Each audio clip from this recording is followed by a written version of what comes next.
మంచిదండి. ప్రత్యేకమైన సమయానికి వచ్చి ఉన్నాము. దేవుని యొక్క వాక్యం వినడానికి సిద్ధ మనసు కలిగి కూర్చోవలసింది మీకు మరొకసారి మనం చేస్తున్నాను. అదేవిధంగా ఈరోజు దేవాది దేవుడు మనందరికీ కూడా ప్రేమ విందు ఏర్పాటు చేశారు. నెక్స్ట్ వీక్ కూడా దేవాది దేవుడు మనకి అందరికీ కూడా ప్రేమించి ప్రేమ విందు ఏర్పాటు చేస్తున్నాడు. త్వరగా సన్నిధికి వచ్చి మీరు చక్కగా దేవుని యొక్క ప్రేమ విందులో పాల్గొనవలసిందిగా మీకు మరొకసారి మనం చేస్తున్నాను. మంచిదండి. వాక్య భాగం నుంచి హెబ్రీయులకు రాసిన పత్రిక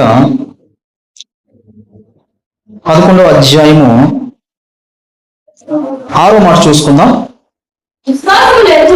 విశ్వాసము లేకుండా దేవునికి ఇష్టుడై ఉండుట అసాధ్యము. సరిపోతుందండి. ఏమి లేకుండా, విశ్వాసము లేకుండా దేవునికి ఇష్టుడై ఉండుట అసాధ్యం. ఒకవేళ దేవునికి ఇష్టుడై ఉండకపోతే ఏం జరుగుతుంది? దేవుని మనము చూడలేము. దేవుని చూడకపోతే ఏం జరుగుతుంది? పరలోక రాజ్యం మనము చేరలేము. అంటే విశ్వాసము ఎక్కడికి దారి తీస్తుందండి? పరలోక రాజ్యం వరకు దారి తీస్తుంది. విశ్వాసమే కదా, చిన్నదే కదా. విశ్వాసం లేకపోతే ఏమవుతుంది? మేమైతే చర్చికి వస్తున్నాము, ఆరాధనలో పాల్గొంటున్నాము, పాటలు పాడుతున్నాము, కానుకలు ఇస్తున్నాము, పాస్టర్ గారిని గౌరవిస్తున్నాము, భోజనాలు పెడుతున్నాము, బట్టలు తీస్తున్నాము. సరిపోదా అనుకుంటే సరిపోదు అన్నట్టుగా ఈ వాక్యం మనకి తెలియజేస్తుంది. విశ్వాసం లేకుండా పరలోక రాజ్యము వెళ్ళడము అసాధ్యం. విశ్వాసం లేకుండా దేవుని యొక్క రాజ్యం మనం చూడడము అసాధ్యం. ఇంతకీ ఏమిటి విశ్వాసం? విశ్వాసం అంటే మనకు తెలుసు, చిన్నప్పటి నుంచి వింటున్నాము విశ్వాసం. కానీ అసలైన మీనింగ్ ఏంటో తెలుసా? విశ్వాసం అంటే సంఘానికి అన్ని విషయాలు బాగా తెలిసి ఉండాలి. అప్పుడే మెలకువ కలిగి తెలివి కలిగిన సంఘం కింద మనం ఉంటాం. విశ్వాసం అంటే ఏంటండి చెప్పండి? విశ్వాసం అన్నది నిరీక్షించబడి వాటి నిరసరూపము అదృశ్యమైన ఉన్నది అనడానికి రుజువు ఈ వాక్యాలు కాదు, కంఠస్థ వాక్యాలు పట్టేయడం కాదు. విశ్వాసం అంటే సింపుల్గా ఒక్క పదంలో చెప్పాలంటే అక్కడ ఏమీ లేదు, పూర్తిగా ఉందని నమ్మాలంతే. అక్కడ ఏమీ లేదు. నా చేతిలో ఉన్న ఈ పెన్ను చూసారా? ఈ పెన్ను మనం డిస్మాంటిల్ చేస్తాం అనుకోండి, ఇందులోని 2 ముక్కలు చేస్తాం కదా. ఇప్పుడు నేను ఏం చేస్తున్నానంటే ఆ 2 పార్ట్స్ ని కలిపాను కదా. ఇప్పుడు ఇక్కడ ఏం జరిగింది? పెన్ను వచ్చింది కదా. పెన్ను రాకముందు ఎలా ఉంది? అది 2 పార్ట్స్. పెన్ను కాకముందు అది కొన్ని పార్ట్స్.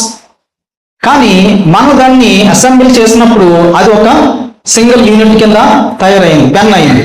కానీ మనం నమ్మవలసింది ఏంటి తెలుసా? అసెంబ్లీ చేయకముందు అక్కడ ఏమీ పార్ట్స్ లేవు, కానీ పెన్ వస్తుంది. అదే విశ్వాసం. అర్థమవుతుందండి? అసెంబ్లీ చేయడానికి అక్కడ ఏమీ ఉండవు, కానీ ఏమొస్తుంది? పెన్ను క్రియేట్ అవుతుంది. అలా మనకి జరగడానికి ఎటువంటి అవకాశం లేని సందర్భంలో, ఎటువంటి టూల్స్ లేని సందర్భంలో, ఎటువంటి బేస్ లేని సందర్భంలో మనం పూర్తిగా దేవుని నమ్మితే అది విశ్వాసం. ఎవరు నమ్మితే? దేవుణ్ణే నమ్మాలి. నేటి క్రైస్తవులు దేవునితో పాటు మరొక దాన్ని కూడా నమ్ముతున్నారు. ఏంటో తెలుసా? వారి యొక్క తెలివితేటల్ని, వారి యొక్క బలాన్ని, వారి యొక్క జ్ఞానాన్ని, వారి యొక్క చదువుని, ఇవి కూడా నమ్ముతూ ముందుకెళ్తున్నారు. అది పరిపూర్ణమైన విశ్వాసము కాదు. నమ్మడం అంటే దేవుణ్ణి పరిపూర్ణంగా నమ్మాలి. ఏమీ లేనప్పుడు కొత్తది క్రియేట్ అవుతుంది. చదువుదాం బైబిల్ నుంచి 3వ మాట కూడా చూసుకుందాం. హెబ్రీయులకు రాసిన పత్రిక 11:3 కూడా చూద్దాం. ప్రపంచములు దేవుని వాక్యము వలన నిర్మాణమైనవనియు అనబడు పదార్థము వలన నిర్మింపబడలేదని విశ్వాసము చేత గ్రహించుచున్నాము. మనం ఇప్పుడు చూస్తున్న ప్రపంచాలు, విశ్వము, సూర్య చంద్ర నక్షత్రాలు, గ్రహాలు అన్నీ కూడా, నక్షత్రాలన్నీ కూడా క్రియేట్ చేయబడక ముందు వాటి తాలూకా బేస్ ఏమీ లేదు, వాటి మెటీరియల్ ఏమీ లేదు. అర్థమవుతుందండి? కొన్ని టూల్స్ ఇచ్చి చిన్నపిల్లల్ని అసెంబ్లీ చేయమంటే ఒక బొమ్మ కింద చేస్తారు. అంతకుముందు టూల్స్ ఏమి ఇవ్వలేదు పిల్లలకి. ఒక బొమ్మ చేయమంటే ఎక్కడి నుండి చేస్తారు? కానీ దేవుడు ఏం చేస్తున్నాడు? దేవుడు ఏం చేస్తాడు? విశ్వాన్ని ఎక్కడి నుంచి తీయలేదు. అంతకు ముందు అది అక్కడ లేదు. ఎక్కడ లేదు? విశ్వము అంతకుముందు వేరొక పొజిషన్లో స్టేటస్లో లేదు. ఎలా ఉంది మరి? ఏమీ లేదు. విశ్వం లేకపోతే ఏముంది? ఏమీ లేదు.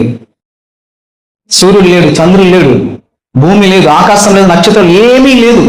శూన్యం శూన్యం శూన్యం, ఏమీ లేదు. శూన్యం అంటే దానికి ఒక ఆకారం లేదు, ఏమీ లేదు, ఒక స్ట్రక్చర్ లేదు, ఒక వర్క్ లేదు, ఒక వర్క్ కూడా లేదు, ఒక డెడికేషన్ లేదు, ఒక పని ఏమీ లేదు శూన్యానికి. అలా ఉందంతే, అలా ఉందంతే. కానీ దేవుడు ఆ శూన్యంలో నుంచి ఏం చేశాడంట? సమస్తాన్ని కూడా చేయగలిగిన శక్తివంతుడు మన దేవుడు. శూన్యంలోంచి ఆయన ఏమి 2-3 మెటీరియల్ కలిపి సూర్యుడిని, ఒక 4-5 మెటీరియల్ కలిపి చంద్రుడిని చేయలేదు ఆయన. There is no material in there, ఏమీ లేదు, జీరో. శూన్యము నుండి ఏం చేశాడంట? కంప్లీట్ విశ్వాన్ని చేయగలిగినంత శక్తి, అల్టిమేట్ పవర్ కదా దేవుడిది. ఎప్పుడైనా ఆలోచన చేశారా దేవుడి యొక్క శక్తి? ఎలాంటి శక్తి అది? ఒక్కొక్కసారి ఆలోచన చేస్తుంటే చాలా ఆశ్చర్యము, భయము. ఎలా ఇంత శక్తి వచ్చింది? శక్తి ఉంటే ఉంది, కానీ ఇంత జ్ఞానం ఏంటి దేవుడికి? ఇంత జ్ఞానం ఏంటి? ఇంత అపూర్వమైన జ్ఞానం ఎలా వచ్చింది? మనిషిని నిర్మించిన విధానం జాగ్రత్తగా ఇంచు బై ఇంచు ఆలోచన చేస్తే మనకి భయం వేస్తుంది. ఫస్ట్ ఆశ్చర్యం కాదు, భయం వేస్తుంది. ఏంటి ఆ డిజైన్? ఆ డిజైనర్ తాలూకా ఎంత క్యాపబుల్ ఉంది అతనికి, ఎంత నాలెడ్జ్ ఉంది, ఎంత స్ట్రక్చరల్గా ఆలోచన చేశాడు, దేనికి లింక్ పెట్టాడు, తల వెంట్రుకల దగ్గర నుంచి పాపం వరకు ఎలాంటి స్ట్రక్చర్ ఏర్పాటు చేశాడు. ఎంత గొప్ప దేవుడు, ఎంత తెలివైన దేవుడు మన దేవుడు చెప్పండి. శూన్యం నుంచి సమస్తాన్ని తీసుకొచ్చి ఒక స్ట్రక్చర్ ఇచ్చాడు. విశ్వాన్ని తయారు చేస్తాడు, సూర్యుడు చంద్రుడు నక్షత్రాలు తయారు చేస్తాడు. మనిషిని కూడా ఏం చేశాడండి? మట్టిలోంచి జాగ్రత్తగా తయారు చేశాడు. ఎంత గొప్ప దేవుని మనం నమ్ముకున్నాం చెప్పండి. ఈరోజు ఏమీ లేని దగ్గర కూడా దేవుడు గొప్ప కార్యాలు చేసి చూపించాడు. ఏమీ లేదు, ఏమీ లేదు. మరి నీ జీవితంలోని ఏ బేసు లేకుండా ఒక కార్యం చేయలేడా? అప్పుడు విశ్వాసం మనకు ఉంటుందా? ఉండాలి. అప్పుడే మీరు విశ్వాసులు అనబడతారు. దేవుడు విశ్వాసుల్ని ప్రత్యేకంగా చూస్తుంటాడు. 2వ రాకడలో ఏం చేస్తాడంట? దేవుడు విశ్వాసుల్ని చక్కగా పైకి తీసుకెళ్తుంటాడంట. అవిశ్వాసం అంటారు చూసారా? విశ్వాసంగా చూపిస్తూ సొంత బలాన్ని నమ్ముకుని విశ్వాసంగా నటిస్తూ సొంత తెలివితేటల్ని, ఎడ్యుకేషన్ క్వాలిఫికేషన్ నమ్ముకున్న వాళ్ళని విడిచిపెట్టేస్తాడంట దేవుడు. దేవుడు అది కోరుకోవట్లేదు. విశ్వాసులకి ఎలా ఉండాలి? ఏమీ లేనప్పుడు కూడా నా దేవుడు నా జీవితంలోని కార్యము చేయగల సమర్థుడు. పూర్తిగా నమ్మాలంతే. నీళ్ల మీద నడవగలను, పూర్తిగా నమ్మాలి. ఒక కార్యము జరుగుతుంది, ఒక పెండ్లి జరుగుతుంది, నాకు ఎవరు సపోర్ట్ చేయట్లేదు, నాకు ఎటువంటి అప్పు కొట్టట్లేదు, నా దగ్గర కూడా క్యాష్ స్టోరేజ్ లేదు, అయినా సరే ఒక కార్యం చేయ శక్తిగల దేవుడిని నేను విశ్వసిస్తున్నాను అనుకోవాలి. అది విశ్వాసం. ఏదంట? అది విశ్వాసం. ఏ బేసు లేదు, ఏ నలుగురు తాలూకా సపోర్ట్ లేదు, ఎవరు మనకి ప్రామిస్ చేయలేదు. అయినా సరే నీ విశ్వాసం బాగుంటే అక్కడ కార్యము నువ్వు చూస్తావు. అదే విశ్వాసం. ఇలాంటి విశ్వాసులందరినీ కూడా దేవుడు ఏం చేశాడంట? ఆల్రెడీ ఒక గ్రంథం ఉందంట ఆయన దగ్గర. ఏ గ్రంథం అండి? జీవ గ్రంథం. ఆ జీవ గ్రంథంలోని అందరూ పేర్లు రాసుకున్నాడంట. నీ పేరు ఉందా? ఉంది, డౌట్ పడదు. నా పేరు ఉందా? ఉంది, డౌట్ పడదు. ఏ కన్ఫ్యూజన్ లేదు. దేవుడు అందరి పేర్లు రాసుకున్నాడు. విశ్వాసులందరి పేర్లు రాసుకున్నాడు. ఎవరైనా అవిశ్వాసంగా ఉంటే మరి మనకి సంబంధం లేదు. అవిశ్వాసులు ఇప్పుడు కూడా దేవుని యొక్క రాజ్యము చేరలేరు, ఆయన్ని చూడలేరు, ఆయన రాజ్యాన్ని చేరుకోలేరు. జీవ గ్రంథంలో వారి పేర్లు ఉండవు. అందుకే విశ్వాసం చాలా గొప్పది. విశ్వాసుల లిస్టు ఆయన దగ్గర ఉంది. విశ్వాసుల జాబితా వాళ్ళ దగ్గర ఆయన దగ్గర ఉంది. ఆ గ్రంథంలో ఉన్న వాళ్ళు ఎవరైతే ఉన్నారో వాళ్ళందరూ కూడా ఎక్కడికి వెళ్తారండి? పరలోక రాజ్యము వెళ్తారు. ఇప్పుడు ప్రశ్న, ఆ గ్రంథంలో ఎవరి పేరైతే ఉందో వాళ్ళు పాపం చేస్తారా? ఒకటి. రెండోది, ఆ గ్రంథంలో ఉన్నవారు పరలోక రాజ్యం వెళ్లకుండా నరకం వెళ్ళే అవకాశం ఉందా?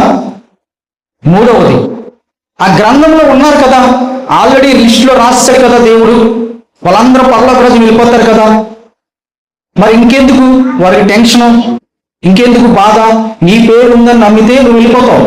నీ జీవితం ఎలా ఉన్నా, నీ యొక్క వ్యవహారం ఎలాగున్నా సరే, నువ్వు పరలోక రాజ్యము ఎప్పుడు వెళ్తావు?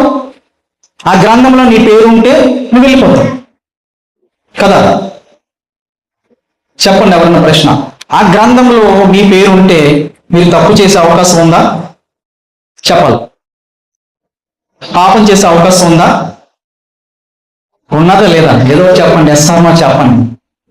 లేదు. ఆ గ్రంథంలో నీ పేరు ఉంటే పాపం చేసే చెప్పండి అవకాశము జరిగే పరిస్థితి లేదు అని విన్నాం. ఇంకెవరన్నా చెప్పగలరా?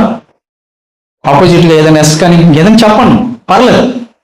అందరము కూడా దేవుని యొక్క శరీర భాగస్థులమే. మనందరం కూడా ఎవరు గొప్ప ఎవరు చిన్న కాదు. మీరు కూడా మేము కూడా అందరము బోధకులు, విశ్వాసులు, వినేవారు అందరూ కూడా ఈక్వల్. చెప్పేవారు మీకన్నా ఏమి గొప్పవాళ్ళు కాదు. మీరు మొహమాటం లేకుండా చెప్పచ్చు. నాకు ఇలాగ అనిపిస్తుంది. ఎందుకు అంటే మీ విశ్వాసం తాలూకా స్థాయి ఎలా ఉందో దేవుడు చూస్తున్నాడు.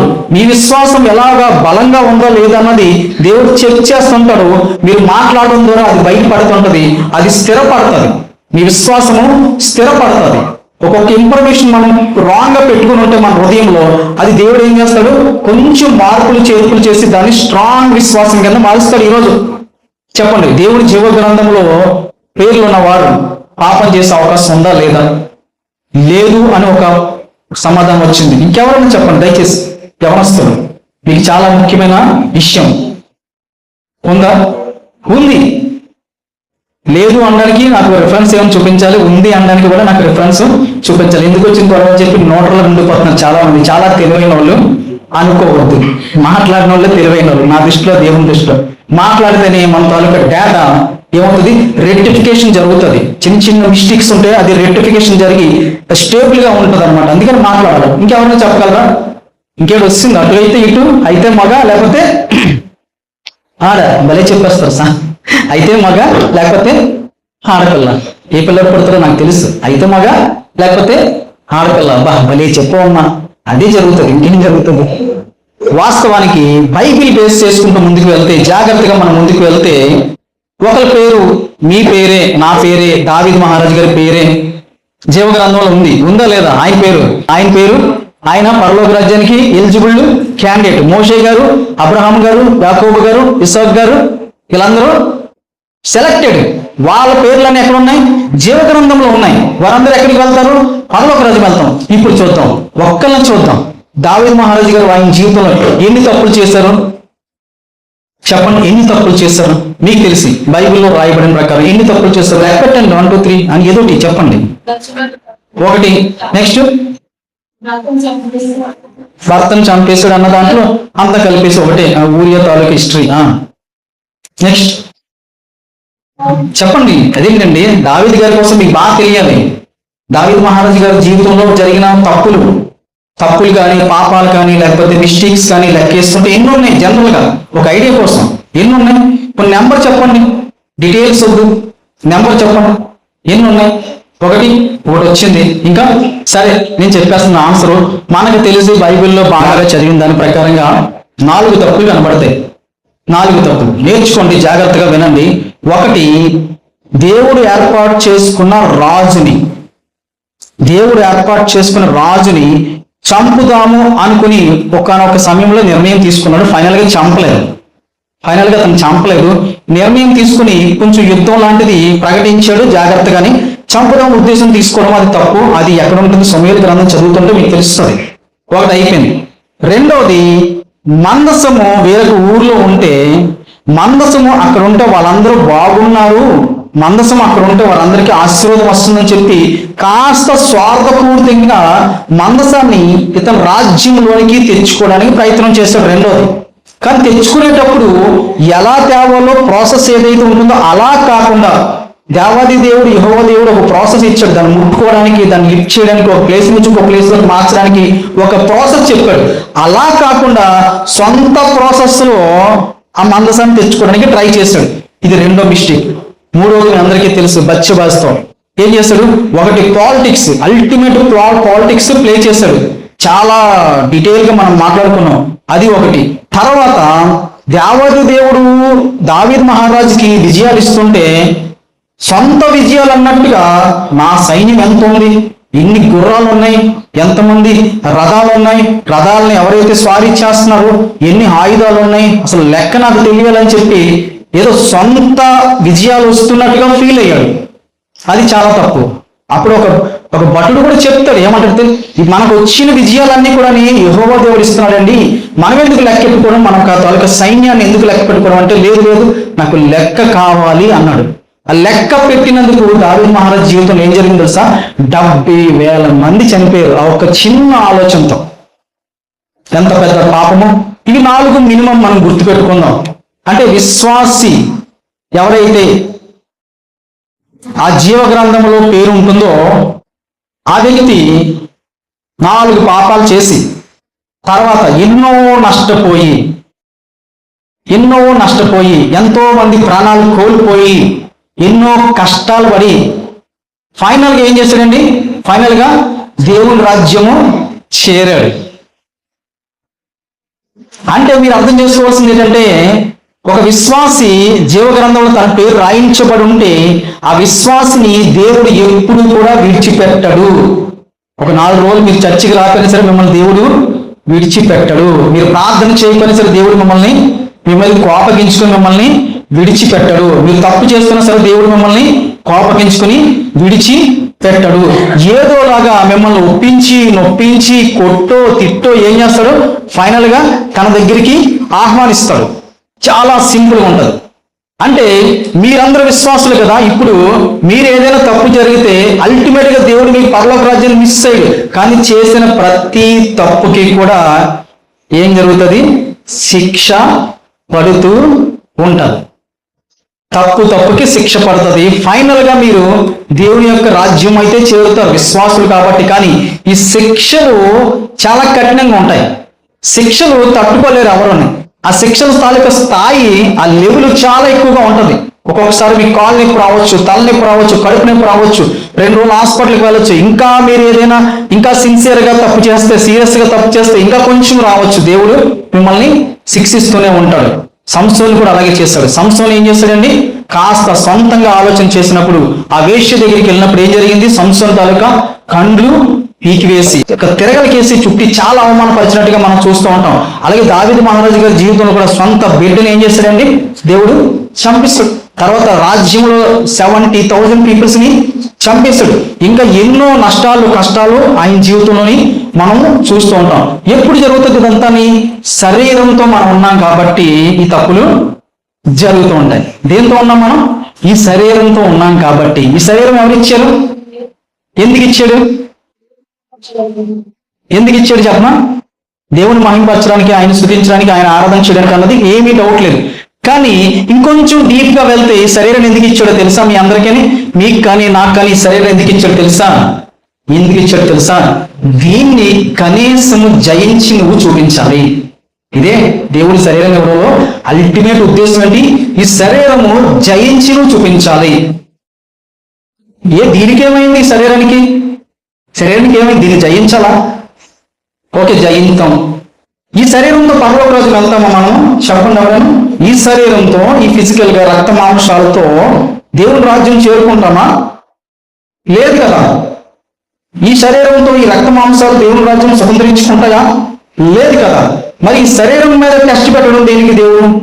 దీన్ని పరీక్ష ఆయుధం కింద తీసుకోవడం దేనికి? మీరు మ్యాథ్స్ ఎగ్జామ్ రాస్తుంటే మీకు ఏ బుక్ ఇవ్వాలి? మ్యాథ్స్ బుక్ ఇవ్వాలి. ఒక 4 రోజుల తర్వాత ఎగ్జామ్ ఉంది. ఏ ఎగ్జామ్ అది? మ్యాథ్స్ ఉంది. మీకు ఇంగ్లీష్ బుక్ ఇచ్చారనుకోండి, ఆ ఎగ్జామ్ సరిపోతుందా? కాదు కదా. మీకు ఈ శరీరాన్ని తీసుకెళ్లి పరలోక రాజ్యంలో పెట్టే ఉద్దేశం దేవుడికి లేనప్పుడు ఈ శరీరం మీద టెస్ట్ ఎందుకు జరుగుతుంది? సిస్టర్ గారు చెప్పాలి. ఈ శరీరం మీద టెస్ట్ ఎందుకు జరుగుతుంది? ఈ శరీరం ఏం పరలోక రాజ్యం వెళ్ళదు, అది క్లియర్. రక్త మాంసములు దేవుని రాజ్యం అని స్వతంత్రించి కొనజారు. ఓకే, మరి ఈ శరీరం ఎందుకు దేవుడు టెస్ట్ చేస్తున్నాడు? దీని మీద ఏమొస్తుందంట? మహిమ దేహము వస్తుందంట. అప్పుడు అది ఎక్కడికి వెళ్తుంది? పరలోక రాజ్యము వెళ్తుంది. మహిమ దేహం అనేది ఒక సూట్ అన్నమాట. మనకి భూమి మీద బ్రతకాలంటే సూట్ ఏంటి? మన శరీరం. భూమి మీద బ్రతకాలంటే మనకి సూట్ ఏంటి? మన శరీరం. మన శరీరము స్పేస్ లో బ్రతకాలంటే స్పేస్ సూట్ ఉంటుంది. మన శరీరమే. మన శరీరము మనము లోపలికి రాకముందు మనకి భూమి మీద బ్రతకడానికి దేవుడు ఏం చేస్తాడు? ఒక శరీరాన్ని ఇచ్చాడు. ఇది సూట్. స్పేస్ లో బ్రతకడానికి ఈ శరీరం మీద మరొక సూట్ వేసుకుంటాం. అలాగే పరలోక రాజ్యంలో బ్రతకడానికి ఏం చేస్తాడు దేవుడు? ఒక మహిమ దేహం అనే ఒక సూట్ తొడుగుతాడు మనకి. దానికి కోరికలు ఉండవు, దానికి ఆశ ఉండదు, అది పెండ్లి చేసుకోవద్దు, పెండ్లి చేసుకోవడం ఆలోచన ఉండదు. అది చాలా హ్యాపీగా ఉంటుంది, అల్టిమేట్ గా ఉంటుంది. మొదటి మానవుడు ఎలాగైతే స్వేచ్ఛగా ఎటువంటి చెడు ఆలోచన లేకుండా చిన్న పిల్లల్లాగా 30 సంవత్సరాల కూడా చాలా చిన్న పిల్లలుగా బ్రతికారు, అలాంటి స్వభావం మనకు వస్తుంది. పాపం అంటే మనకి ఇష్టం ఉండదు, పాపం అంటే ఏంటో తెలియదు, చాలా సున్నితంగా ఉంటాం. ఎక్కడ మహిమ దేహం మన మీదకి వచ్చినప్పుడు చాలా అద్భుతంగా ఉంటుంది. అయితే అదే మహిమ దేహంతో మనల్ని భూమి మీదే పుట్టించి ఇక్కడ ఆ దేహాన్ని పైకి తీసుకెళ్తాడు కాబట్టి దాని మీద టెస్ట్ పెట్టచ్చు దేవుడు. పెట్టాడు అలాగా కాదు, శరీరం మీద టెస్ట్ పెడతాడు. దేవుడు ఉద్దేశం ఏంటో తెలుసా? ఏదో ఒక ఆస్పెక్ట్ లో, ఏదో ఒక సందర్భంలో, ఏదో ఒక దాన్ని జయించే శక్తి నీకు వస్తే, ఆత్మతో మన మైండ్ని కంట్రోల్ చేయడం నీకు తెలిస్తే సరిపోతుంది దేవుడికి. అది శరీరమే కావచ్చు, ఏదైనా కావచ్చు, నీవు కంట్రోల్ చేసుకునే కెపాసిటీ సాధించాలి ఫస్ట్గా.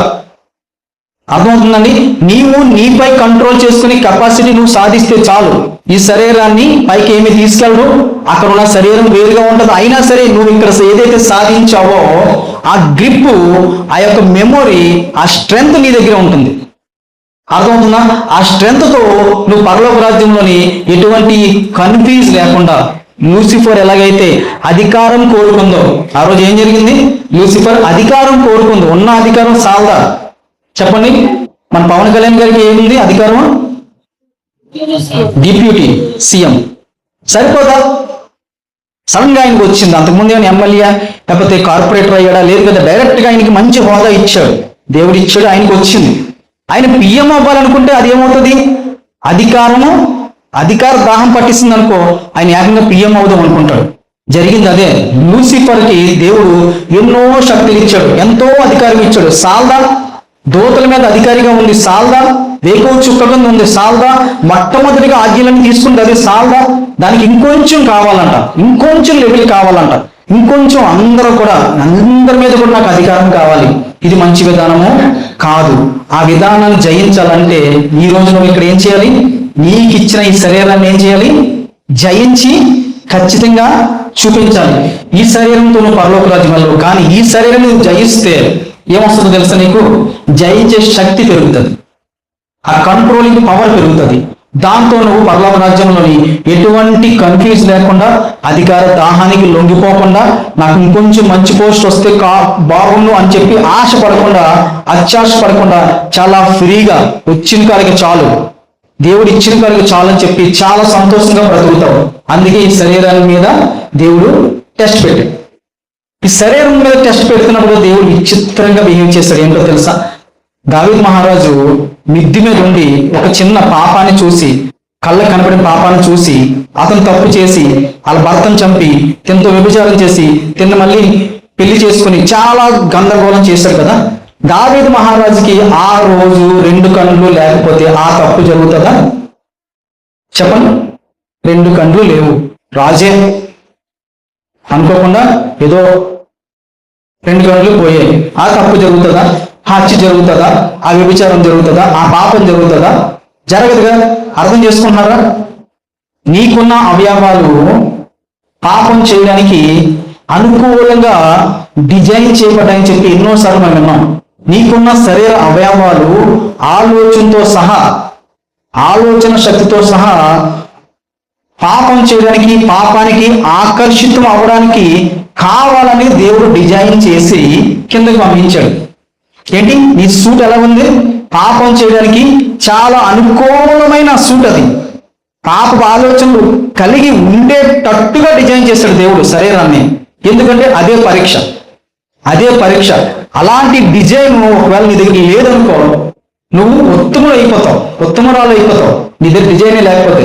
నువ్వే తప్పు చేయవు, ఏ పాపం చేయవు. ఎందుకంటే నీ శరీరంలో ఏ తప్పు ఆలోచన రావట్లేదు, నీ కళ్ళు ఏ తప్పు చూడాలనుకోవట్లేదు, నీ చేతులు ఏ తప్పు చూడాలనుకోవట్లేదు. అల్టిమేట్ గా అనుకోకుండా ఆటోమేటిక్ గా అలా డిజైన్ చేస్తుంటే అది నీ గొప్పతనం అవుతుందా?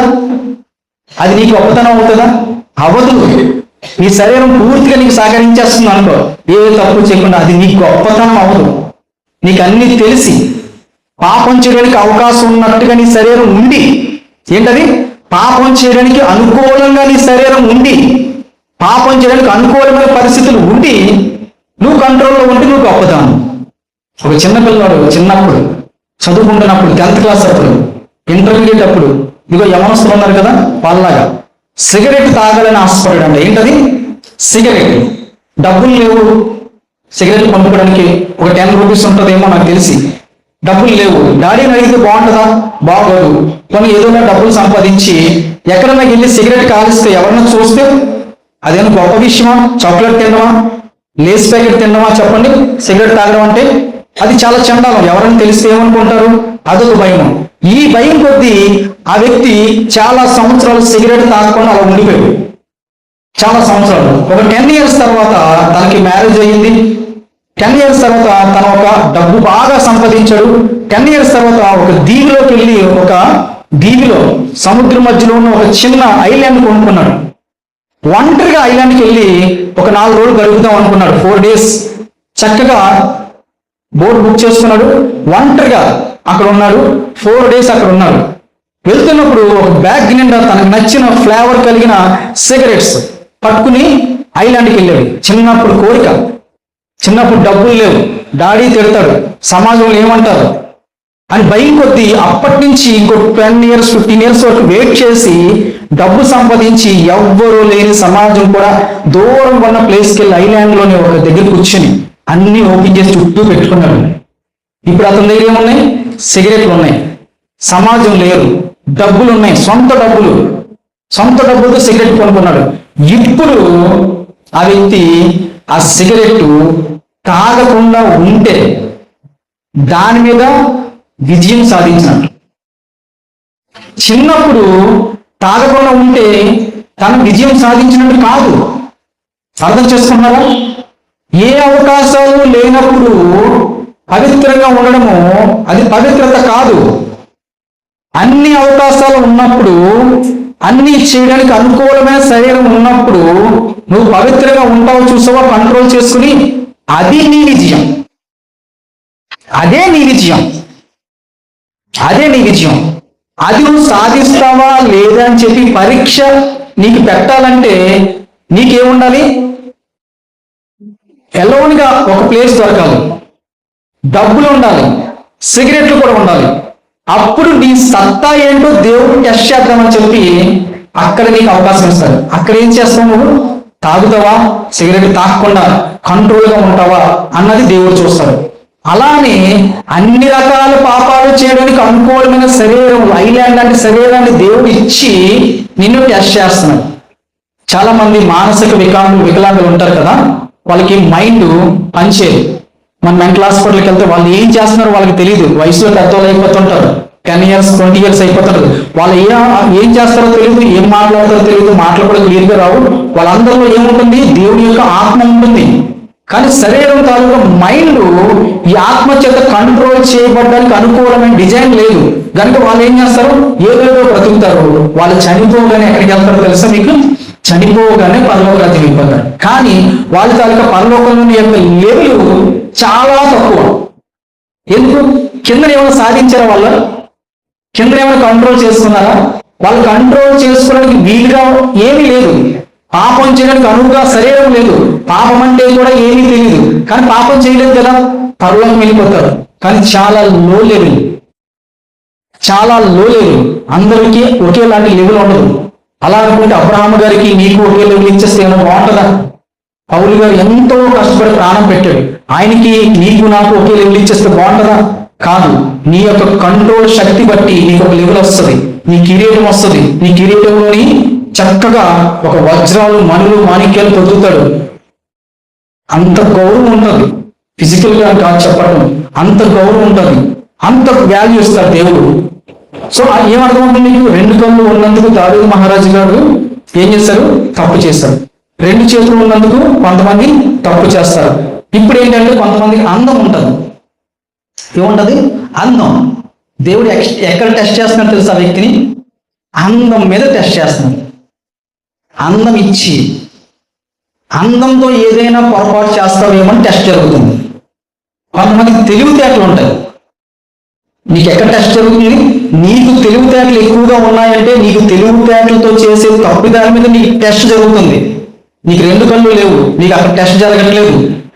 నీకు 2 కాళ్ళు ఉన్నాయి, ఆ కాళ్ళ మీద టెస్ట్ జరుగుతుంది. దాని మీద నువ్వేం చేయాలి? జవాబుదారి. దానికి నువ్వు లెక్క చెప్పాలి. నీ ఆలోచనలు ఎలా వెళ్తున్నాయో నువ్వు లెక్క చెప్పాలి. నీ అందం ఉంటే అందంతో నువ్వు ఎన్ని తప్పులు చేయగలవో దాని మీద నీకు పరీక్ష పెడుతున్నాడు. కొంతమంది డబ్బు ఉంటుంది, దేవుడు పరీక్ష. నీకు డబ్బు లేదా? డబ్బు ఉన్న వాళ్ళకి ఉన్న పరీక్ష నీకు లేదు. ఒకవేళ పొరపాటున చాలా మందికి ఒక కాలు ఉండదు, ఒక కన్ను ఉండదు, వారికి దాని మీద టెస్ట్ జరుగుతుంది. దాంతో పాపం చేసే అవకాశం వాళ్ళకి ఉండదు. వాళ్ళు దానికోసం లెక్క చెప్పక్కర్లేదు. వాళ్ళు చాలా క్లియర్గా ఉంటారు. వాళ్ళకి ఏదైతే అవయవాలు ఉన్నాయో యాక్టివ్లో చక్కగా కళ్ళు పనిచేస్తున్నాయి, మైండ్ పనిచేస్తుందో దానికే లెక్క చెప్పాలి. అందుకే నీవు ఇందులో అయితే గొప్పదానం అనుకుంటున్నావో, నీకు ఏదైతే తెలివితేటలు కానీ, ఆలోచన శక్తి కానీ, అందం కానీ, డబ్బు కానీ, నీకు ఏదైతే ఎక్కువగా ఉందో ఇతరుల కన్నా అందులోనే నీకు టెస్ట్ జరుగుతుంది. ఎందులో అయితే ఇతరుల కన్నా నువ్వు తక్కువగా ఉన్నావో అక్కడ నువ్వు సేఫ్ జోన్లో ఉన్నావు. అల్టిమేట్ సేఫ్ జోన్లో ఉన్నావు. నువ్వు రిలాక్స్ అయిపోవచ్చు. డబ్బు లేదా? నువ్వు రిలాక్స్ అయిపో, హ్యాపీ ఎంజాయ్ చేయి. అందం లేదా? నువ్వు చాలా రిలాక్స్ అయిపో, హ్యాపీ ఎంజాయ్ చేయి. నువ్వు టెస్ట్ జరగట్లేదు. అక్కడ తెలివితేటలు ఉన్నాయా? దాని మీద ఫోకస్ పెట్టు. దాని మీద ఫోకస్ పెట్టు. నీకు తెలివితేటలు ఉన్నాయా? అక్కడే నీకు పరీక్ష జరుగుతుంది. దేవుడు ఉద్దేశం నీ శరీరంలో నీకు తెలివితేటలు బాగా పనిచేస్తున్నాయా? మాట తిప్పుతున్నావా? అటు ఇటుని చెడు ఆలోచన వస్తుందా? లేకపోతే ఇతరులు చూసి నువ్వు ఓర్చుకోలేకపోతున్నావా? ఇతరులకి ఏమన్నా 10 రూపాయలు అంటే నువ్వు ఓర్చుకోలేకపోతున్నావా? వాళ్ళు మంచి వస్తువులు కొనుక్కుంటే ఓర్చుకోలేకపోతున్నావా? అక్కడే నీకు టెస్ట్ జరుగుతుంది. ఆ ఆస్పెక్ట్ లో నీకు టెస్ట్ జరుగుతుంది. అక్కడే నిన్ను నువ్వు కంట్రోల్ చేసుకో. నీకు అందం లేదు కానీ స్వార్థపూరితమైన బుద్ధి ఉందా? అక్కడే నీకు టెస్ట్ జరుగుతుంది. అక్కడే నిన్ను నువ్వు కంట్రోల్ చేసుకుని ప్రూవ్ చేసుకోవాలి, నిరూపించుకోవాలి. అక్కడే నీకు సిగరెట్లు ఇచ్చాడు దేవుడు. ఆ ఆస్పెక్ట్ లోనే నువ్వేం చేయాలి? నిన్ను ప్రూవ్ చేసుకోవాలి. నిన్ను నువ్వేం చేయాలి? నిరూపించుకొని మార్కులు ఎంచుకోవాలి. దేవుడి చేత పరీక్షలో పాస్ అవ్వాలి, ఫెయిల్ అయిపోకూడదు. ఫెయిల్ అయిన ఎవరు కూడా పరలోక రాజ్యము చేరరు. పాస్ అవ్వాలి. అలాగే జరుగుతుంది. అందుకే మనకి శరీరాన్ని ఇచ్చాడు, శరీరంలో అవయవాలు ఇచ్చాడు, ఆలోచనలు ఇచ్చాడు. నీకు పరిపూర్ణమైన శరీరం ఉండి అన్ని అవయవాలు చక్కగా ఉండి ఆలోచన బాగుంటే నీకు చాలా డేంజర్ జోన్లో ఉన్నావు. నువ్వు ఎటైనా తప్పు చేయొచ్చు, ఎలాగన్నా నీ ఆలోచన వెళ్తుంది. దేంతోనే నువ్వు పాపం చేయడానికి, పాపం చూడడానికి, పాపం జరిగించడానికి అవకాశం ఉంది. చాలా జాగ్రత్తగా ఉండాలి. నీకు పరీక్ష అక్కడే జరుగుతుంది. ఇదే దేవుడి తాలూకా శరీరం మనుషులకి ఇవ్వడానికి ఒక ఉద్దేశం. శరీరం మనకిచ్చి పరలోక రాజ్యంలో మహిమ దేహంతో నేను ప్రవేశపెట్టాలంటే ఇక్కడ నువ్వు సాధించి చూపించాలి, నిరూపించుకుని చూపించాలి. తప్పు చేయడానికి అవకాశం ఉన్నప్పుడే, తప్పు చేయకుండా ఉంటేనే నీ యొక్క గొప్పతనం బయటకు వస్తుంది. తప్పే చేయడానికి అవకాశం లేనప్పుడు నేను కూడా నీతిమంతుడిని అంటే నీ గొప్పతనం ఏముంది? నీ దగ్గర సిగరెట్టే లేదు, నేను సిగరెట్ తాగను అంటే ఇంకా గొప్పతనం అంటే నీ చేతికి సిగరెట్ ఇచ్చి నీకు అవకాశం ఇచ్చి చూడాలి కదా. నువ్వు నిజంగానే సిగరెట్ తాగకుండా కంట్రోల్గా ఉంటావో, ఎవరో లేరు కదా, నా డబ్బులే కదా, సిగరెట్ రెడీగా ఉంది కదా, చూడలేదు కదా, తాగుతావో అప్పుడు కదా బయటపడేది. నీ శరీరాన్ని దేవుడు అందుకే యాక్టివ్లో ఉంచాడు. నీ శరీర ఆలోచనలు అందుకే అలా వస్తున్నాయి. అక్కడే నీకు పరీక్ష జరుగుతుంది అన్న సత్యాన్ని మీరు గుర్తుంచుకోవాలి. బైబిల్ గ్రంథం నుంచి ఒక్క వచనం చూసుకుందాం. 1 దశలోనికులు 5వ అధ్యాయము 19వ మాట చూద్దాం. ఆత్మను ఆర్పకుడి. సరిపోతుందండి. ఆత్మను ఏం చేయకూడదు? ఆర్పకుడి. ఏంటి ఆత్మ? పరిశుద్ధాత్మ దేవుడు మనలోని ప్రవేశించినప్పుడు ఎవరైతే విశ్వాసులు ఉంటారో, ఎవరైతే దేవుని యొక్క జీవగ్రంథంలో పేర్లు ఉంటాయో వారిలో దేవుని యొక్క ఆత్మ పనిచేస్తూ ఉంటది. వారు ఏదైనా తప్పు చేస్తే, ఏ సిగరెట్ తాగితే, ఏ మందో తీసుకుంటే, ఏ చెడు ఆలోచన చేస్తే ఈ ఆత్మ ఏం చేస్తుంది? లోపల ఉంటుందా? వెంటనే వెళ్ళిపోతుందా బయటికి? పాపం చేస్తున్నప్పుడు పరిశుద్ధాత్మ దేవుడు మనలో ఉంటాడా? బయటికి వెళ్ళిపోతాడా? చెప్పండి, చెప్పాలి ఎవరైనా. పరిశుద్ధాత్మ దేవుడు మనలో ఉంటాడా? ఒక పాపం చేస్తున్నప్పుడు, వ్యభిచారం చేస్తున్నప్పుడు, సిగరెట్ తాగుతున్నప్పుడు మనలో ఉంటాడా? బయటికి వెళ్ళిపోతాడా? ఆయనకి చిరాకు వచ్చి ఈ వ్యక్తి, ఈ యొక్క సహోదరు నాతో నేను బాగా ఉండట్లేదు, నేను ఉండను అని చెప్పి మనలో నుంచి బయటికి వెళ్ళిపోతాడా? మనలోనే ఉంటాడా? చెప్పండి ఎవరైనా, ఏదో చెప్పండి దయచేసి. ఉండడు ఉండడు ఉండడు ఉండడు. ఎవరిని చెప్పండి, ఆపోజిట్గా చెప్పండి. ఎవరొకరు ఉండడు ఉండడు. వాస్తవానికి ఉంటాడు, నిజం ఉంటాడు, లోపడే ఉంటాడు, ఎక్కడికి పారిపోడు. ఆయన అంత వీక్ కాదు. దేవుడు కూడా నువ్వు తప్పు చేయగానే అంత వీక్ కాదు, వెంటనే శిక్ష చేసేయడానికి. ఆయన చాలా కూల్గా ఉంటాడు. ఎంత కూల్గా ఉంటాడు తెలుసా? చాలా కూల్గా ఉంటాడు. పరిశుద్ధాత్మ కూడా ఈక్వల్ టు యెహోవా దేవుడు, యేసుక్రీస్తు కూడా ఈక్వల్ టు యెహోవా దేవుడు. ముగ్గురు ఒకే తాలూకా లక్షణం కలిగి ఉంటారు, ఒకే ఆలోచన, ఒకే ధ్యేయం, ఒకే టెంపో, అందరికీ ప్రేమ కలిగిన హృదయము. వెంటనే యేసుక్రీస్తు వారు భూమి మీద ఒక వ్యభిచారం చూసి ఏమన్నాడు? అమ్మాని సంబోధించాడు. నువ్వు ఇంక మెదట ఇవి కూడా జాగ్రత్తగా ఉండని చెప్పాడు. ఆయన వెంటనే సీరియస్ అయిపోడు. యేసుక్రీస్తు సీరియస్ అవ్వడం మనకు తెలుసు. పరిశుద్ధాత్మని ఏమో ఆయన సీరియస్ అవుతాడేమో, సీరియస్ అయ్యి బయటికి వెళ్ళిపోతాడేమో. కాదు, యేసుక్రీస్తు గారి కోసం మీకు అర్థమైతే యెహోవా దేవుడు మీకు అర్థమైపోయినట్టే. యేసుక్రీస్తు వారి కోసం మీకు తెలిస్తే పరిశుద్ధాత్మ దేవుడి కోసం మీకు తెలిసిపోయినట్టే. ముగ్గురు ఒకే ఆలోచన, ముగ్గురిది ఒకే లక్షణము, ఒకే స్పందన. మీరు ఏదైనా చేస్తే ఒకేలాగా స్పందిస్తారు ముగ్గురు. దీనికోసం రాయబడింది, వాళ్ళిద్దరి కోసం ఎక్కువ రాయబడలేదు కాబట్టి వారి కోసం ఇన్ఫర్మేషన్ లేదు అనుకోకండి. ఈయన కోసం తెలిస్తే ఆయన కోసం తెలిసిపోయినట్టే. సేమ్ ఏంటి, ముగ్గురు ఫ్రెండ్స్ ఉన్నారు, ముగ్గురికి ఒకే మార్కులు వచ్చినాయి అంతే. ఇతనికి 89 వచ్చింది, ఆయనకి 89, ఈయనకి 89, ఈయనకి 100 వచ్చింది, ఆయనకి 100, ఈయనకి 100, అంతే సింపుల్. పరిశుద్ధాత్మ దేవుడు విశ్వాసి శరీరంతో టెస్ట్ లో ఉన్నప్పుడు, టెస్ట్ లో అంటే లైఫ్ టైం టెస్ట్ జరుగుతుంటది మనిషికి. లైఫ్ టైం టెస్ట్ లో ఉన్నప్పుడు పాపం చేస్తే ఏం చెబుతాడు తెలుసా? పరిశుద్ధాత్మ దేవుడు చాలా బాధపడతాడు. నీకు చెబుతూ ఉంటాడు, నో నో నో నో, చూసుకో, చెక్ చేసుకో, నో, ఇది రాంగ్ రాంగ్ రాంగ్. ఏదైనా దొంగతనం చేస్తున్నప్పుడు నో, ఏదైనా సిగరెట్ తాగుతున్నప్పుడు నో, ఏదైనా పాపం చేస్తున్నప్పుడు నో నో నో, నీకు లోపల అలర్ట్ ఇస్తుంటాడు, అలారం కొడుతూ ఉంటాడు. అప్పుడు మనం, నువ్వు సైలెంట్గా ఉండు, నా పని నేను చేసుకుంటాను, నువ్వు సైలెంట్గా ఉండు, నా పని నేను చేసుకుంటాను, నువ్వు సైలెంట్గా ఉండు, నా పని నేను చేసుకుంటాను అనగా అనగా అనగా అప్పుడు ఆత్మని ఆర్పకుడి అంటున్నాడు. ఆత్మ ఎక్కడ ఉంది? మన హృదయంలోనే ఉంటుంది. అది దాన్ని ఆర్పకూడదు. అదే విధంగా ఒక్క వచనం చూసుకుంది ఎఫెసీయులకు రాసిన పత్రికలోంచి 4వ అధ్యాయము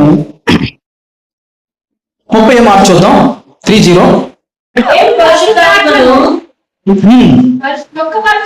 తొక్కపరచుకుడి. మళ్ళీ చూద్దాం. దేవుని పరిశుద్ధాత్మను దుఃఖపరచుకుడి అంటే సరిపోతుందండి. దేవుని పరిశుద్ధాత్మను అంటే పరిశుద్ధాత్మని దుఃఖపరచుకుడి.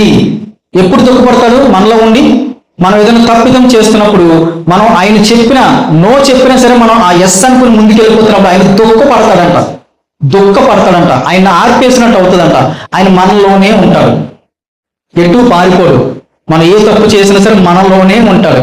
ఆ భయం మనకుంటే మనం ఏ తప్పు చేయకూడదు. ఆ భయం మనకుంటే తప్పిదంలో పడినా సరే వెనక్కి వచ్చేయాలి. ఒక పంది పిల్ల, ఒక గొర్రె పిల్లని ఒక బురదలో వేసేస్తే పంది పిల్ల చక్కగా అక్కడ ఏం చేస్తుంది? స్విమ్మింగ్ చేస్తూ ఉంటుంది. పంది నేచురల్ స్విమ్మింగ్ చేస్తుంది, బురదంతా రాసుకుంటుంది, అటు దొరుకుతుంది, ఇటు దొరుకుతుంది. అదే ఒక గొర్రె పిల్ల బురదలో పడితే బయటకు వచ్చేసి ఏం చేస్తుందండి? దులిపేసుకుంటుంది. ఏం చేస్తుంది? చక్కగా తన ఒంటి మీద బురద ఉండడానికి ఇష్టం ఉండదు, ఇలా దులిపేసుకుని బయటకు వచ్చేస్తుంది. అందుకే దేవుడు మనందరినీ కూడా విశ్వాసం దేంతో కోసం? స్వచ్ఛమైన మనస్సు కలిగిన మంచి శ్రేష్టమైన గొర్రె పిల్లలతో పోల్చిన దేవుడు. మనందరం కూడా మేక స్వభావం కాదు, పందిల స్వభావం కాదు, మనందరం ప్యూర్ న్యాచురల్ గా ఉన్న స్వచ్ఛమైన మంచి గొర్రెలము మనము. మన కాపరెవరు? యేసుక్రీస్తు వారు. మనం నడిపించేదెవరు? యేసుక్రీస్తు వారు. మనలో ఉండి మనకి సాధ్యమైనంత వరకు శుద్ధంగా ఉండేటట్టు చేసేదెవరు? పరిశుద్ధాత్మ దేవుడు. ఆయన మనం ఏదైనా తప్పు చేస్తున్నప్పుడు ఆయన ఏం చేస్తాడు? మనలో ఉండి దుఃఖపడతాడంట. మనం అలాగా అన్ని మార్లు దుఃఖపరిస్తే ఆయన్ని ఆర్పేసినట్టు అంత ప్రభావం వస్తుందంట. అందుకే ఆత్మను ఆర్పకుడి అని చెప్పి బైబిల్లో చక్కగా దేవుడు రాయించాడు. ఈ శరీరంతో పాపం చేస్తే, ఏదైనా తప్పిదం చేస్తే ప్రతి దానికి కూడా శిక్ష పడుతుంది. ఎవరికి? దేవుని నమ్ముకున్న విశ్వాసులకి. కానీ ఎవరికి శిక్ష పడదో తెలుసా నీకు? ఎవరికి శిక్ష పడదో తెలుసా? ఎవరైతే జీవ గ్రంథంలో పేర్లు ఉండవో వారికి ఈ భూమి మీద వారు చేసిన పాపానికి, వ్యభిచారానికి, తాగుడికి, సిగరెట్కి, దేనికి శిక్ష పడదు. ఈ విషయం తెలుసా మీకు? వారందరూ హ్యాపీగా ఉంటారు, సంతోషంగా ఉంటారు, ఎంజాయ్ చేస్తుంటారు. కానీ మనకి దెబ్బలు పడిపోతుంటాయి. గమనించారు ఎప్పుడైనా? మనకి దెబ్బలు పడుతుంటాయి, మనకి ఏదో వచ్చేస్తుంటది. కానీ ఎందుకో తెలుసా? దేవుడు తన కుమారుల్ని ఏం చేస్తాడంట? తండ్రి తన కుమారుణ్ణి కొట్టో తిట్టో మంచి మార్గంలో పెట్టాలని ఉద్దేశం ఉంటుందంట. తన కుమారుడు అనుకుంటే అర్థమవుతుందా? నిన్ను కుమార్తె కుమారుడు అనుకుంటే నిన్ను బాధ పెట్టో, కొట్టో, తిట్టో, లాలించో, బుజ్జగించో, అయితే 2 దెబ్బలు వేసో నిన్ను మంచి మార్గంలో తెస్తాడు. నువ్వు తన కుమారుడు కాకపోతే నిన్ను కొట్టవలసిన అవసరం లేదు. రోడ్డు మీద ఎవరైనా రోడ్డు మధ్యలో నడుస్తుంటే మనం ఏమంటాం? పట్టించుకుంటాం. మన పిల్లలు నడుస్తుంటే వెంటనే కోపం వచ్చేస్తుంది. మన పిల్లలు పరిగెడితే మనకు కోపం వస్తుంది. మన పిల్లలు ఏదైనా తప్పిదం చేస్తే మనకు కోపం వస్తుంది. ఎందుకంటే మన పిల్లలు, వారికి తిట్టో, కొట్టో, గసిరో వారికి మంచి చెప్తాం. మన పిల్లలు కాని ఏదైనా తప్పిదం చేస్తుంటే మనకు అంత బాధ్యత రాదు. దేవుడు కూడా అంతే. నిన్ను కొడుతున్నాడు అంటే నీ పేరు ఎక్కడ ఉన్నట్టు? జీవ గ్రంథంలో ఉంది. నువ్వు యోగ్యుడు, నువ్వు శ్రేష్టమైన విత్తనాలు, నువ్వు చాలా గ్రేటు. నిన్ను దేవుడు కొడుతున్నాడు అంటే, నిన్ను తిడుతున్నాడు అంటే, నీకు దెబ్బలు పడుతున్నాయంటే, దేవుడి దగ్గర నుంచి వార్నింగ్స్ వస్తున్నాయంటే నీ పేరు జీవ గ్రంథంలో ఉంది. అయితే దేవుడు నిన్ను మంచి మార్గంలో పెట్టడానికి కోసం కొంచెం సరిచేసే విధానంలో దేవుడు కొంచెం కొడుతూ, తిడుతూ, గసురుతూ, చిన్ని నొప్పులు, చిన్ని కష్టాలు ఎందుకు ఇస్తున్నాడు? నేను మంచి మార్గంలో పెట్టడానికి, అల్టిమేట్ గా నేను ఎక్కడ తీసుకెళ్ళడానికి? దావీదు మహారాజు లాగా పరలోక రాజ్యం తీసుకెళ్ళడానికి. నువ్వు పాపం చేసినా సరే నీకు నొప్పి రావట్లేదు, పాపం చేసినా సరే నీకు కష్టం రావట్లేదు అంటే, అయ్యో నీ పరిస్థితి ఏం బాలే, నిజంగా నీ పరిస్థితి బాలే, దేవుడి దృష్టిలో నువ్వు లేవు, దేవుడు నేను కుమారుడు అనుకోవట్లేదు, నేను వదిలేశాడు. ఎన్ని మార్లు గర్దించినా సరే వినకపోతే ఏం చేస్తాడంట? పక్కకు తోసేస్తాడు అంతే. ఫైనల్ గా ట్రీట్మెంట్ జరుగుతుంది. ఇక్కడ మాత్రం ట్రీట్మెంట్ జరగదు. అందుకే నువ్వు భక్తి చేస్తూ చేస్తూ వెళ్తున్నప్పుడు, నువ్వు తప్పులు చేసినప్పుడు, ఏదైనా పాపం చేసినప్పుడు నీకు శిక్ష పడుతుందనుకో, దాని నుంచి బయటకు వచ్చే పంది పిల్ల పొడిలినట్టు అందులోనే పర్లకు బయటకు వచ్చి ఏం చేయి? దులిపేసుకో, కడిగేసుకో, శుద్ధుడవు. మళ్ళీ తప్పిదం చేస్తున్నావు, మళ్ళీ శుద్ధుడవు. ఒక రోజుకి నీకు ప్రపంచం మీద జయం వచ్చేస్తుంది. ఒక రోజుకి నీకు నీ శరీరం మీద జయం వస్తుంది. తప్పు చేసి చూసిన తర్వాత జయం వస్తుంది. అలాగని చెప్పి తప్పు చేయడం, అందరూ తప్పు చేయమని చెప్పడం నా ఉద్దేశం కాదు. జాగ్రత్త వినాలి. పొరపాటున అంటున్నాను, ఉద్దేశపూర్వకంగా తప్పు చేయడం చాలా తప్పది. ప్లాన్ ప్రకారంగా తప్పు చేయడం చాలా తప్పది. ప్లాన్ ప్రకారంగా 4 మాటలు అందామని వెళ్ళి అనేమనుకోండి, అది పాపం. పొరపాటున అప్పటికప్పుడు ఏదో కోపం వచ్చేసి వాళ్ళు మాట్లాడిన దానికి నువ్వు స్పందించి తెలియకుండా అప్పటికప్పుడు 4 మాటలు అన్నావో అది పాపం కాదు, అది పొరపాటు. మానవ సహజ లక్షణం అది. ఉద్దేశపూర్వకంగా 4 మాట్లాడించి పెద్ద లిస్ట్ రాసుకొని కరెక్ట్గా అక్కడికి వెళ్ళి వల్లించావు అనుకో, అది పాపం. ఉద్దేశపూర్వకంగా ఒక జీవితాన్ని పడేసావు అనుకో, అది పాపం. ఉద్దేశపూర్వకంగా నువ్వు మాట్లాడుతున్నా, ఆలోచన చేసినా, ఒక ప్లాన్ వేసినా, అది పాపం. ఉద్దేశపూర్వకంగా నువ్వు పాపంలో పడదామని అనుకుని మరీ పడ్డావు అనుకో, అది చాలా పాపం. అనుకోకుండా జరిగిందనుకో, పొరపాటున జరిగిందనుకో, నువ్వు అందులో ఉండొద్దు, బయటకు వచ్చి అందులో ఉండొద్దు. అప్పుడు నీకు ఏదైనా చిన్న చురక తగిలితే, చిన్న నొప్పి అనిపిస్తే హ్యాపీగా ఎంజాయ్ చేయి. నేను దేవుని కుమార్తెను, దేవుని కుమారుణ్ణి, అందుకే నా దేవుడు నన్ను కొద్దిగా లెవెల్ చేయడానికి ఇలా చేస్తానని చెప్పి సంతోషపడాలి. అది దేవుని తాలూకా ప్రేమ నైజం. అందుకే మీరు ఏం చేస్తారంటే, ఎప్పుడు చూసినా శరీరాన్ని పరీక్ష ఆయుధం కింద, పరీక్ష టూల్ కింద మీరు తీసుకోవాల్సింది మీకు మరొకసారి మనం చేస్తున్నాం. మన శరీరం ఏంటంట? మన శరీరము పరీక్ష ఆయుధం. దేవుడు కావాలని ఏం చేస్తాడు? కావాలని ఇంత ఊరికినే తప్పు చేయడానికి, ఊరికినే ప్రతి పాపానికి లొంగిపోయేటట్టుగా శరీరం డిజైన్ చేశాడు. కావాలనే. అది మనకు మనం ఏం మార్చుకోలేదు. దాన్ని జయించి చూపించింది ఎవరో తెలుసా? ఆదాం గారు జయించారా? నో. సందర్భం వస్తే తప్పు చేసడం కాదు. ఏ సందర్భం లేనప్పుడు అందరం పవిత్రులే. సరైన సందర్భం వస్తాను కదా నీ గొప్పతనం తెలుస్తుంది, అంతే కదా. సరైన సందర్భం రావాలా, సరైన అవకాశం రావాలా, ఎవరు ఉండకూడదు. నీకు నచ్చిన ఫోన్ అక్కడ ఉండాలి. ఐఫోన్ 17, 18 మంచి ఫోన్, కొత్తది. ఎవరో మర్చిపోయి వెళ్ళిపోయాడు, ఎవరో బిజినెస్ మ్యాగ్నెట్. సరైన అవకాశం, సీసీ కెమెరా లేదు, మనుషులు లేరు, ఏమీ లేరు, అందరూ వెళ్ళిపోయారు. ఆ ఫోన్ నువ్వు పట్టుకుని వచ్చేసావు అనుకో, అప్పుడు నేను విశ్వాసిని, నేను ఆ ఫోన్ తీసినా వెళ్ళి అక్కడ ఉన్న స్టాఫ్కి ఇచ్చేసి వచ్చేస్తాను, కానీ నా జోబులో పెట్టుకుని వచ్చాను. అక్కడే కదా నీకు విషయం తెలిసేది. 10 మంది చూస్తున్నప్పుడు పవిత్రంగా బయటకు వచ్చేస్తుంటాం, ఎంత పవిత్రంగా చేస్తుంటామో. అందుకే చాలా మంది విశ్వాసులు జీవించడం మానేస్తారు, భక్తుడి కింద నటించడం మొదలు పెడుతున్నారని చాలా మంది. భక్తుడి కింద అవసరమా? దేవుడికి తెలియదా? నువ్వు భక్తుడి కింద భక్తురాలి కింద నటిస్తే దేవుడికి తెలియదా? నువ్వు ఎవరితో ఉండాలి, నీ పరిచయం ఎవరితో ఉండాలి, నీ రిలేషన్ ఎవరితో ఉండాలి? కేవలం దేవుడితోనే పెట్టుకోండి. మనుషుల కోసం, మనుషుల మెప్పుల కోసం ఏమీ ప్రయత్నం చేయొద్దు. సంఘంలో కూడా ఎవరు తిట్టుకోనివ్వండి. సంఘంలో ఎవరు ఏమనుకుంటే అనుకోనివ్వండి. దేవుడు నన్ను చూస్తున్నాడు, దేవుడి కోసం నేను పని చేస్తున్నాను, దేవుడి కోసం ఇలా ఉంటున్నాను, దేవుడి కోసం నేను మోకాళ్ళు అయ్యాలనిపిస్తుంది, మోకాళ్ళు అయ్యి, సాష్టాంగ పడాలనిపిస్తుంది, సాష్టాంగ పడు. మనుషులు ఏమనుకుంటారు అన్నది నీకు అనవసరం. రేపు ఉదయం నువ్వు ఉండిపోతే మనుషులు ఏమి నీకు హెల్ప్ చేసి చేతులు పట్టుకుని పైకి తీసుకెళ్ళరు. అర్థమవుతుందండి? నీ భక్తి దేవుడితో ఉండాలంతే. మనుషులు బట్టి ఏమి కూడా ప్రయత్నాలు ఎప్పుడు కూడా మీరు అస్సలు చేయొద్దు, సంఘంలో అస్సలు చేయొద్దు. న్యాచురల్ గా ఉండండి, మీకు అనిపించినట్టుగా చేయండి. ఎన్నోసార్లు చెప్పడం జరిగింది, మీరు ఎలా ఉంటారు అలా ఉండండి. నో నటన, నో ఫిల్టర్స్ వాడద్దు. ఫిల్టర్స్ వాడిన జీవితము దుఃఖం పాలైపోద్ది.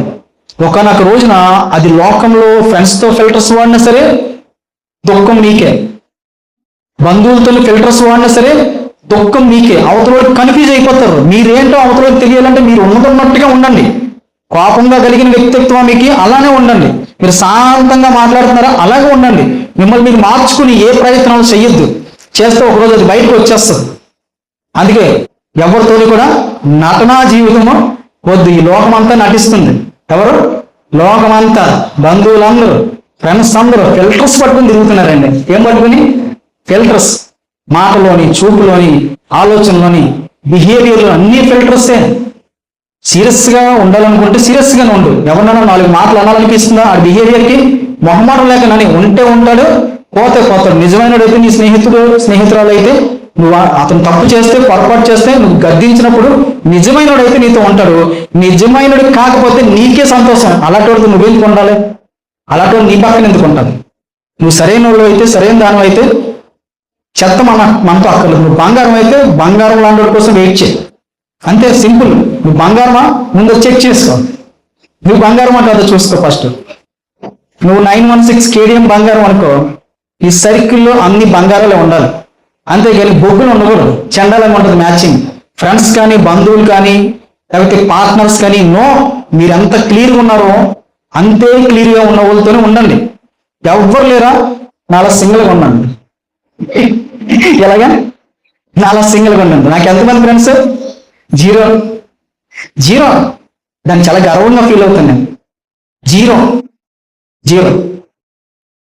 మధు అని ఒక 2 ఫ్రెండ్, పాతకాలం ఫ్రెండ్, ఒక ఫ్రెండ్, ఒక 5 years 10 years బ్యాక్ అనుకుంటా. అంత బాగుంటుంది చల్లగా. ఎప్పుడు బయట పడుతుంది? న్యాచురల్. రోజు కలుసుకుని మాట్లాడుకుని వెళ్ళిపోతే బాగానే ఉంటుంది. ఎప్పుడు బయటపడుతుంది? తప్పు చేయడానికో మోసం చేయడానికి అవకాశం ఇచ్చి చూస్తే కదా బయటపడుతుంది. అనుకోకుండా అలాంటి అవకాశం వచ్చింది. ఒక 2 లక్షలు కావాలన్నాడు, ఎవరికో కావాలంటే నేను కింద మీద పడి అడ్జస్ట్ చేసి అప్పు చేసి అవి ఏదేదో చేసి కింద మీద పడి 2 లక్షలు క్యాష్ తీసుకెళ్ళి ఆడి చేతిలో పెడితే ఆడు సైలెంట్ అయిపోయాడు. ఆడెవరికి ఇప్పించాడు? ఆడు సైలెంట్ అయిపోయాడు. అడిగి ఆడిచ్చిన చెక్కు, ఆడిచ్చిన ప్రామిసర్ నోట్ అన్ని తీసుకెళ్ళి ఆడి ముందు చింపేసి, చాలా సిన్సియర్గా చింపేసి. చాలా ఉన్నాయి ఇలాంటి విషయాలు, చాలా సిన్సియర్గా చింపేసి. ఈ రోజు నుంచి నేను ₹1 కూడా నేను అడగను, హ్యాపీగా ఎంజాయ్ చేయి అని వచ్చేసాను. అప్పుడు తెలిసింది ఆడితో. అప్పటి నుంచి నాకు దోస్తానా కట్ అయిపోయింది. అవకాశం రావాలి కదా. మోసం చేయడానికి బాధ్యత తీసుకుంటానని చెప్పి బాధ్యత తీసుకోకుండా వెళ్ళిపోయినప్పుడు మనకు తెలిసి వస్తుంది ఎవడు ఉంటాడు ఎవడు. నాకు అర్థమైపోయింది ఏంటంటే భూమి మీద ఎవరు సరిగా ఉండట్లేదు. చిన్నప్పటి నుంచి ఇదే ఫీలింగ్, ఎవరు ఉండట్లేదు.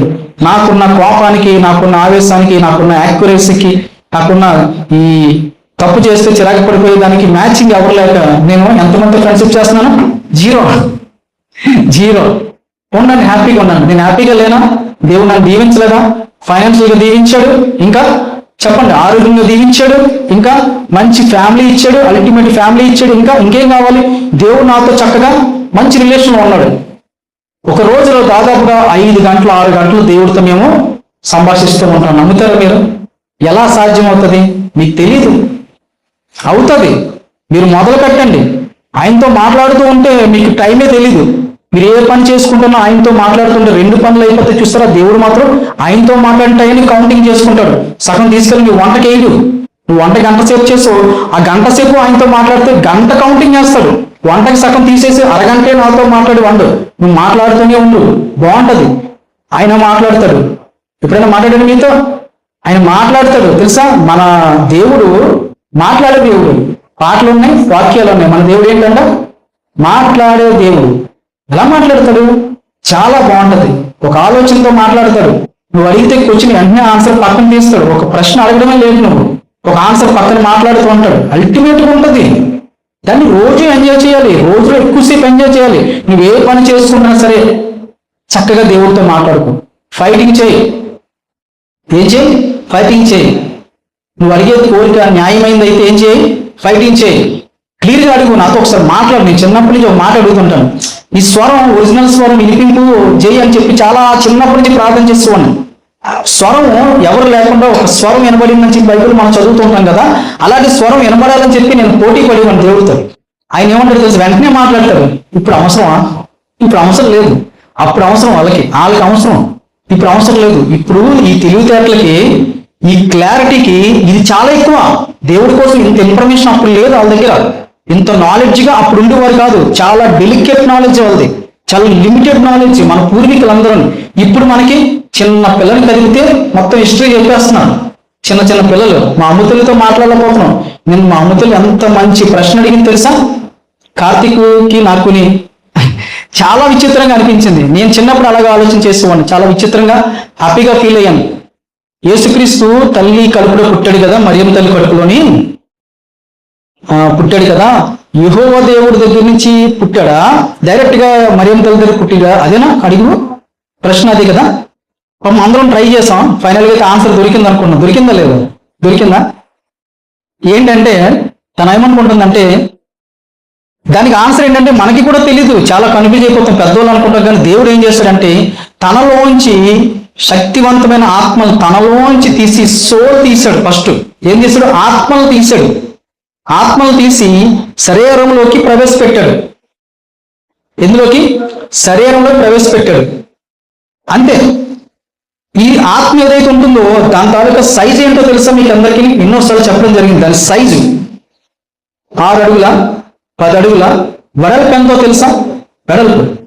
నువ్వు నీ ఆత్మ సైజుని నువ్వు లెక్క కడితే దేవుడి తాలూకా సైజుని కూడా నువ్వు లెక్క కట్టేయచ్చు.